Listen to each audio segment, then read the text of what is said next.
Hello, my name is Steve Bigelow with the Candlestick Forum.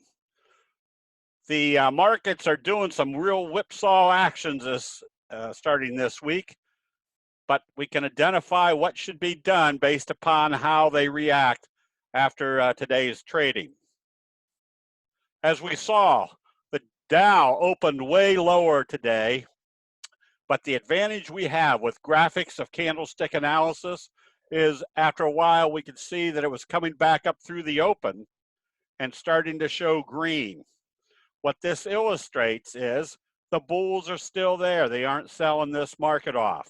It was even more evident over here on the NASDAQ, where they opened here and then closed up at the high end of the range.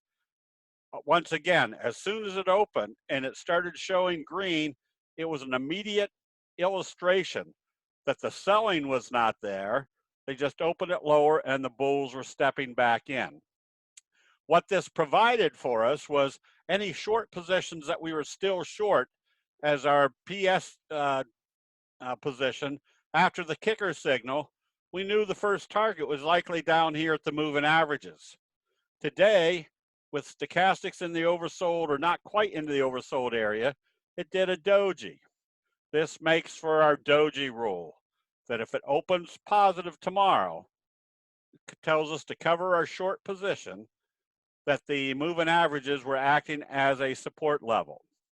But the big benefactor of candlestick analysis is the fact that we can identify patterns.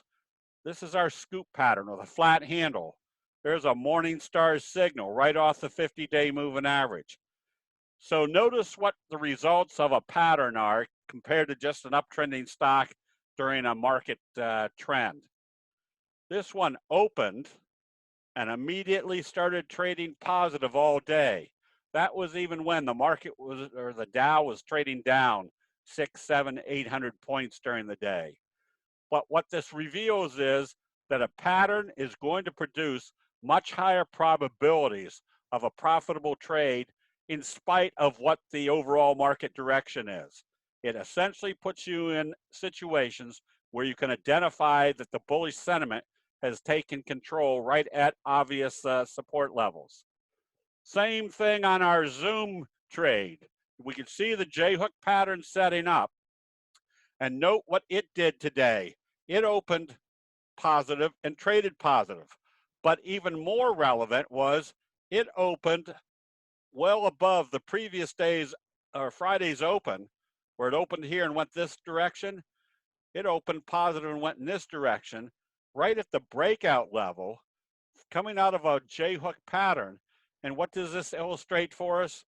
A trend kicker signal, especially at a breakout level, implies more upside. Likely that if this is wave one, wave three is going to be up here somewhere. That same scenario was based upon our recommendation on Friday of YY, a left-right combo, one of your strongest reversal signals, right smack dab on the T-line, bullish confirmation. And notice what it did. Lollygagged for a little bit and then had a big breakout day, once again providing us with the analytical prospects that this wave right here is going to be the same magnitude as this wave right here.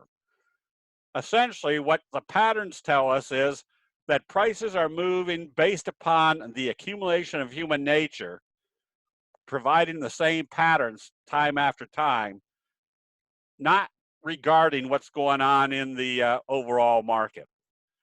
So tomorrow, that's the wrong screen.